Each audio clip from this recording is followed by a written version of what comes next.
We are tired of theories. Now we need the truth.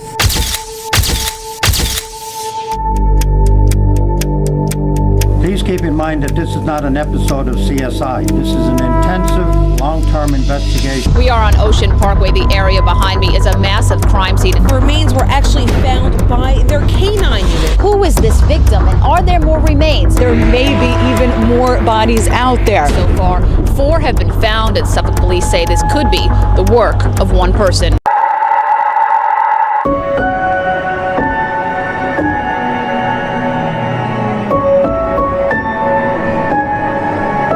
Hi, my name is Ada, and this is AMO True Crime Stories. The cases discussed on this channel are based on publicly available information, including news reports, court records, police documents, and other verified sources available at the time this video was created. This content is presented for documentary, educational, and commentary purposes only.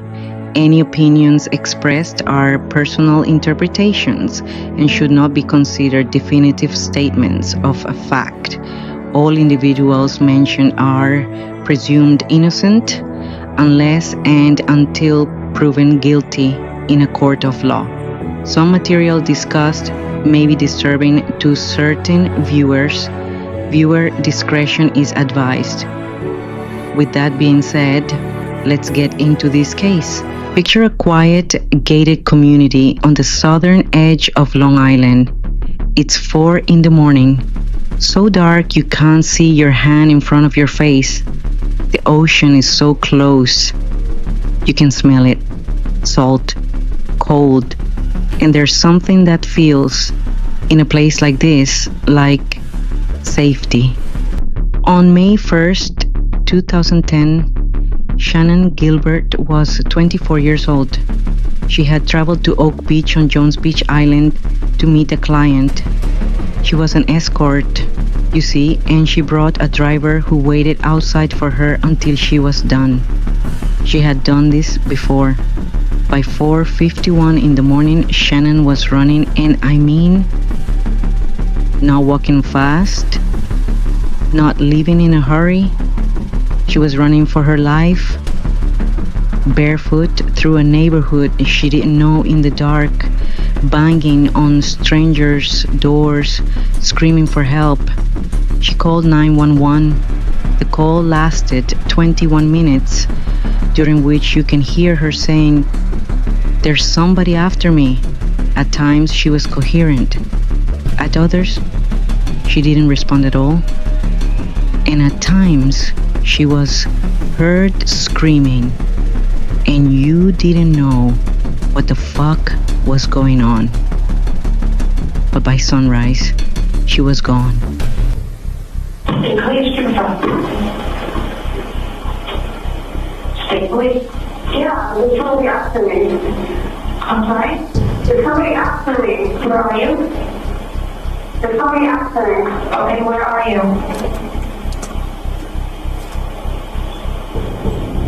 There's somebody after me. Where are you, ma'am? I don't know. You're driving right now? No, I'm inside the house. I'm sorry? I'm inside the house. What house? I don't know. Can you check where I am? I'm sorry? Can you check where I am? No, I can't. What's your callback number you're calling from? Huh? What phone number are you calling from? Somebody's asking me. Please, stop it, please. Please stop. What do you want to know? What do you want to know?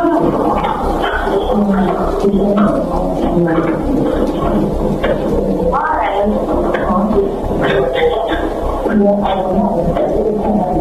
Why? They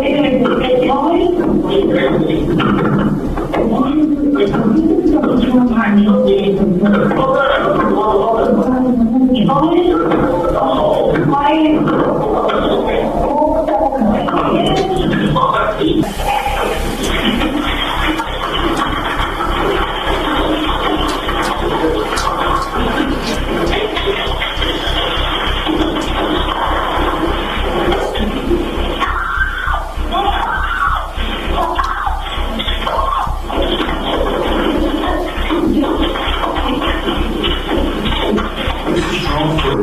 footage shot from the ground shown in the marshland.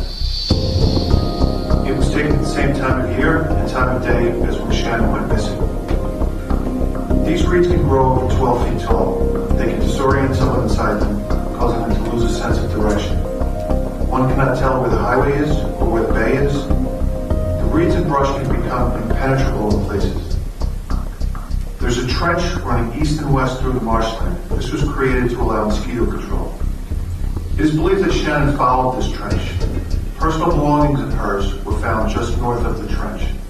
Shannon's remains were found north of the trench, about 158 feet south of Ocean Parkway, approximately 3/4 of a mile from where she was last seen. There has been information received during the course of this investigation that other people might be involved in this incident. They have all been investigated, and there is no reason to believe at this time that anyone else is involved in this tragic series of events. Let's go back to that night. Because every detail matters. Shannon had arrived at the home of Joseph Brewer, a client who lived in the gated beachside community of Oak Beach. Her driver, Michael Pack, waited outside. At some point after 4 a.m., something changed. Shannon fled Brewer's property in a panic. We don't know exactly what happened inside that house. That question has never been conclusively answered. What we know is what came next. She ran to a nearby property and was let in, but fled again when asked to wait for police. She was last seen banging on the front door of another residence, screaming for help, before running off into the night. Her driver tried to reach her. Brewer tried to calm her. Neither could stop her. Her pimp, the client, and his neighbor, all of whom were on or around the 911 call with Shannon, were later cleared of any wrongdoing. Shannon ran into the darkness of a marsh bordering Ocean Parkway, and then she was gone. The police told her mother she'd probably turn up soon when she reported her missing. These things happen, they said. She'll call. But Shannon Gilbert was already silenced forever.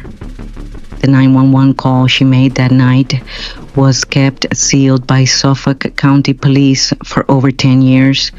Her family fought in court for its release. In May 2022, they finally released it. On the recording, at one point, Shannon says, "Why? You going to kill me? Why are you going to kill me?"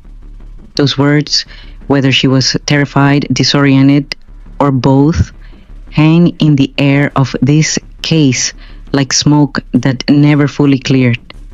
And what investigators found when they went looking for her 7 months later? Yes, that's right. 7 months after she was reported missing. What investigators found will rewrite the history of Long Island, because Shannon Gilbert wasn't the only one missing in the dark. She was just the one who screamed loud enough to make them look. 7 months after Shannon's disappearance in December 2010, Officer John Malia was searching the shoulder of Ocean Parkway with his trained cadaver dog, a German Shepherd named Blue. He stayed close to the roadside based on FBI data showing that bodies are frequently disposed of near roads. Despite thick vegetation and a light layer of snow, Blue alerted to a scent. Malia followed the dog through the brush. What he found was a skeleton wrapped in disintegrating burlap. The remains were later identified as Melissa Barthelemy, 24 years old. It wasn't Shannon. Police then discovered 3 additional bodies while searching that same scene. 4 women, a quarter mile from each other, all wrapped in burlap, all bound at the head, midsection, and legs. This was not random. This was not opportunistic. This was deliberate, practiced, and repeated. On December 14th, 2010, Suffolk County Police Commissioner Richard Dormer publicly announced the discovery and said a serial killer might be to blame. They expanded the search. In March and April of 2011, 6 more sets of remains were found in brush areas along Ocean Parkway in different counties, some separated by miles. Remains of individuals who had never been publicly reported missing, people whose disappearances had never made the news. Some remains were partial, some were scattered, body parts found in entirely separate locations, connected only by DNA analysis years later. One set of remains belonged to a 2-year-old girl. The scale of what was unfolding along this remote stretch of Long Island Highway was almost incomprehensible, and whoever had done this had been doing it for a very long time. Dog searching this nearby stretch of brush led officers to the skeletal remains of a woman's body. 2 days later, cops returned and found 3 more, all of them dumped in the thick brush. And so then we met Mary Gilbert, Shannon's mom. The grief-stricken mother and sister of Shannon Gilbert went through old photos of the 24-year-old in their Ellenville, New York apartment today as detectives try to determine if the missing woman is one of the victims of what may be a serial killer. Her last phone call was 23 minutes to 911. The police missed her by 5 minutes. Shannon's mom became this tireless advocate for her daughter and for all the women in this case. I'm worried about if she suffered. Gilbert's family says on that night Shannon met with a man she met on Craigslist at the beach in Long Island. They say police have talked to the man and he has taken a lie detector test. Despite her lifestyle, the family says the Shannon they remember was filled with love and promise. But there was this big question. Is one of those 4 women Shannon Gilbert? Police refuse to discuss leads in the case or if any of the bodies might be those of Shannon Gilbert or Megan Waterman, 2 prostitutes who disappeared in Suffolk County in May and June. Now the efforts continue to identify the women, but officials caution progress will be very slow. They tell us that it can take up to 30 days to have that examination complete. There was this momentous occasion every now and then where they'd gather all the press together and they'd make some announcement. And the announcement was always a big deal. We have a name on this person, we know more about this victim or that victim, but you always left feeling, like you wanted more, like, okay, well, that's just a detail that they just told us about, but what do they really know? What really happened here? And that's something I think that persisted throughout this investigation, that they were very, very tight with the information, and not just with the public, and that I think is to their detriment in the end. They were tight with this information with other agencies that could have helped them solve it sooner, potentially. So it was about 3 or 4 weeks later that we got the names of these poor women. That conclusion tonight from the medical examiner in Suffolk County after identifying the remains of all 4 bodies found last month near each other on Gilgo Beach, Long Island. All 4 were women, all 4 were prostitutes. Those bodies now have names and faces and a common cause of death. We hear names. These poor women were real people who had real names and real families. What activities these victims may have engaged in prior to their murders does not matter. They were young women whose lives were cut tragically short. Maureen Brainerd Barnes was from Norwich, Connecticut. Melissa Bartholomew was from Buffalo, New York. Megan Waterman from Scarborough, Maine. And Amber Lynn Costello was from North Babylon on Long Island. Investigators say all 4 women were prostitutes who advertised their services on Craigslist, each of them vanishing sometime in the past 4 years. Police say the women, all in their 20s, were murdered elsewhere, dumped by their killer along the side of Ocean Parkway on this windswept section of Gilgo Beach. That opened up all new kind of lines of reporting, and their families started talking.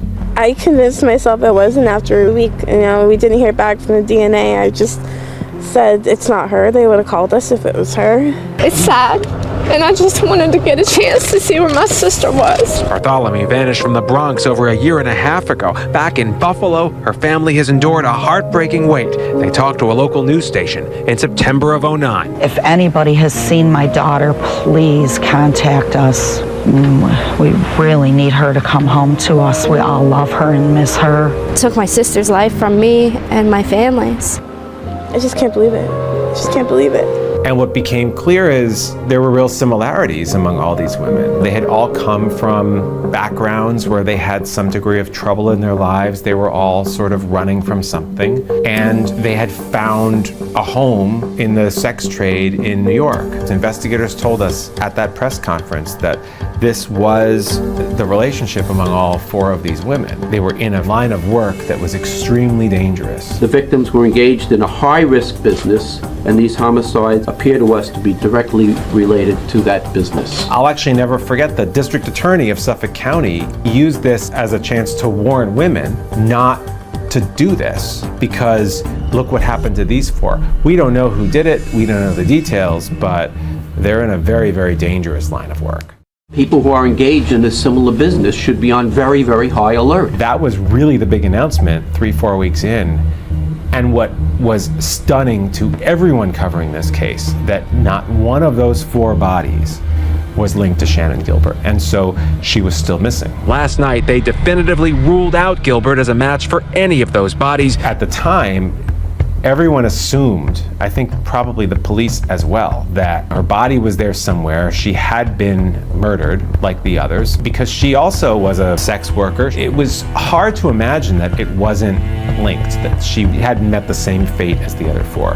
And so they kept searching. When I get the phone call from the police, every time my heart stops. I'm always thinking, is this the call? Is this the call? I'm frustrated because it's been such a long search. And then a few months later, they found a 5th body. Also not Shannan. Investigators now confirm that a 5th body recovered this week is someone else. And then they found a 6th, a 7th, an 8th, a 9th. Still not Shannan. But while those first 4 women were identified as missing prostitutes, Gilbert was not one of them, and she's been ruled out as a match to the 4 additional bodies discovered in the past week. My daughter is still missing. We don't know where she is. It's connected, and I wish they would just do their job faster before any more girls get hurt. Shannan Gilbert's remains were found on December 13th, 2011, in a marshy area near Oak Beach, Long Island.